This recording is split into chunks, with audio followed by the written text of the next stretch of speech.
வங்கக்கடலில் புயல் உருவாவதில் தாமதம்.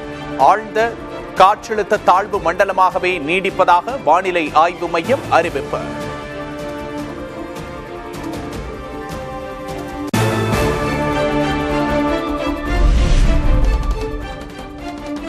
வட தமிழகத்தில் 4 மாவட்டங்களுக்கு திங்கட்கிழமை ஆரஞ்ச் அலர்ட். சென்னை, திருவள்ளூர், காஞ்சிபுரம், ராணிப்பேட்டையில் மிக கனமழை பெய்யும் என எச்சரிக்கை.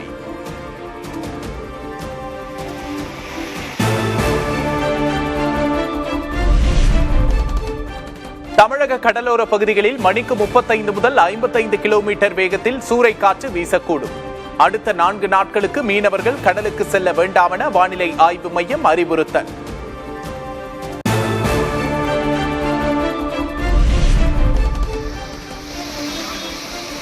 திருவள்ளூர் மாவட்டம் திருநின்றவூர் மற்றும் சுற்றுவட்டார பகுதிகளில் கொட்டிய கனமழை. எதிரே விழும் வாகனங்கள் தெரியாததால் முகப்பு விளக்குகளை எரியவிட்டபடி சென்ற வாகன ஓட்டிகள்.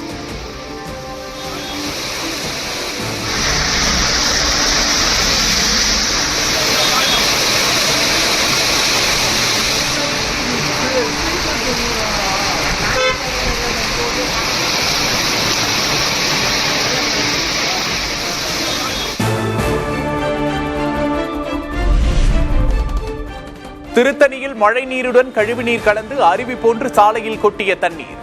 தண்டவாளத்திலும் மழைநீர் தேங்கியதால் ரயில்கள் மெதுவாக இயக்கம்.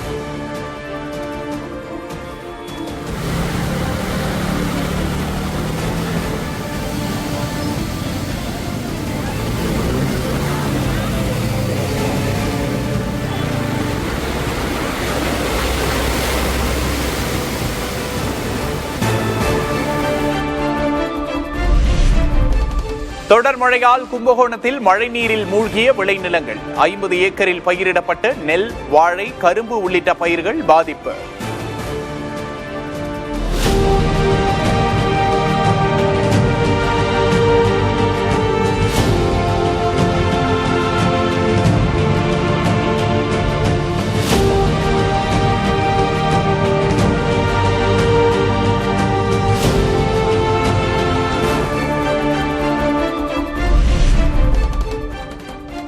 திருவள்ளூர், தஞ்சை மாவட்டங்களுக்கு மத்திய குழுவினர் வருகை. நெல்லின் ஈரப்பதம் குறித்து அதிகாரிகள் ஆய்வு.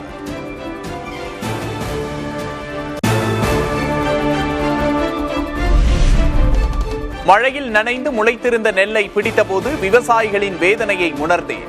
எதிர்க்கட்சித் தலைவர் எடப்பாடி கே பழனிசாமி அறிக்கை.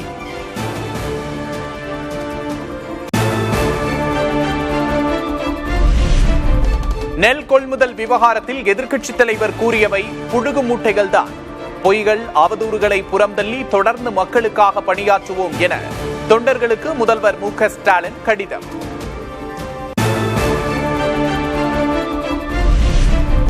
தமிழ்நாட்டில் கடந்த 4 ஆண்டுகளில் 1/3 நெல்மணிகளையே அரசு கொள்முதல் செய்திருக்கிறது. பாமக தலைவர் அன்புமணி குற்றச்சாட்டு. தமிழ்நாட்டில் கடந்த 4 ஆண்டு காலத்தில் 4,80,00,000 டன் நெல் கொள்முதல் செய்யப்பட்டது. அதில் தமிழ்நாடு அரசு கொள்முதல் செஞ்சது 1,70,00,000 டன் தான். இதுல என்ன பெருமை இருக்கு? இதுல என்ன சாதனை இருக்கு?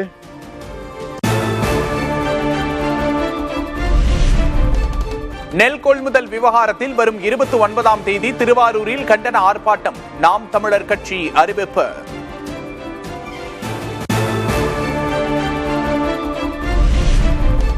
அதிமுக கூட்டணிக்கு விஜய் வந்தால் அவரது எதிர்காலத்திற்கு நல்லது. அதிமுக முன்னாள் அமைச்சர் ராஜேந்திர பாலாஜி பேட்டி. வந்தால் 220 சீட்டு அதிமுக, வரலன்னா 150 சீட்டு அதிமுக. இதுதான் வருவார். வருவது அவருக்கு நல்லது. அதிமுகவுடைய தலைமையில் உள்ள கூட்டணியில் விஜய் அவர்கள் வருவது என்பது அவருக்கு மிகப்பெரிய ஒரு பாதுகாப்பும், எதிர்கால அரசியலுக்கு அவர் ஒரு பாதுகாப்பாகவும் நிச்சயமாக அமையும். திருச்செந்தூர் முருகன் கோவிலில் கந்தசஷ்டி விழா கோலாகலம். சூரசம்ஹாரத்தை காண பல்வேறு பகுதிகளில் இருந்தும் குவிந்த திரளான பக்தர்கள்.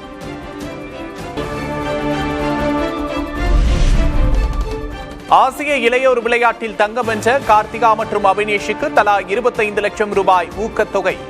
தமிழ்நாட்டு தங்கங்களுக்கு ஊக்கத்தொகையுடன் உற்சாக வரவேற்பு அளித்ததாக முதல்வர் மு.க. ஸ்டாலின் பதிவு.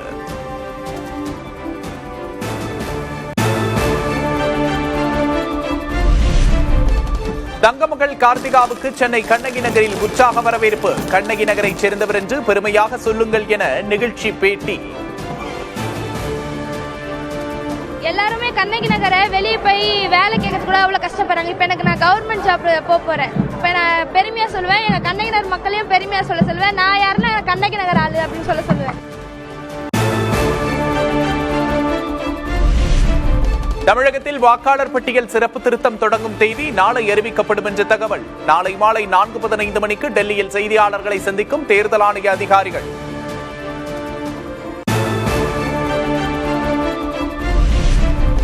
வந்தே மாதரம் பாடலின் 150வது ஆண்டு விழாவை கொண்டாட வேண்டும் என்று பிரதமர் நரேந்திர மோடி அழைப்பு. இந்தியாவில் உற்பத்தி செய்யப்படும் காஃபி உலகம் முழுவதும் பிரபலமாகி வருவதாக பெருமிதம்.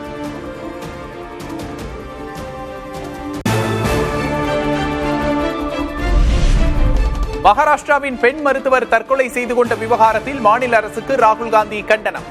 பாஜக அரசின் மனிதாபிமானமற்ற உணர்ச்சியற்ற போக்கை வெளிப்படுத்துவதாகவும் விமர்சனம்.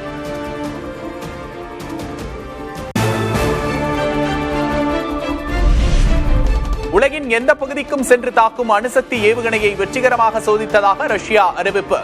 உக்ரைன் மீதான போரை தீவிரப்படுத்தும் நிலையில் நடவடிக்கை.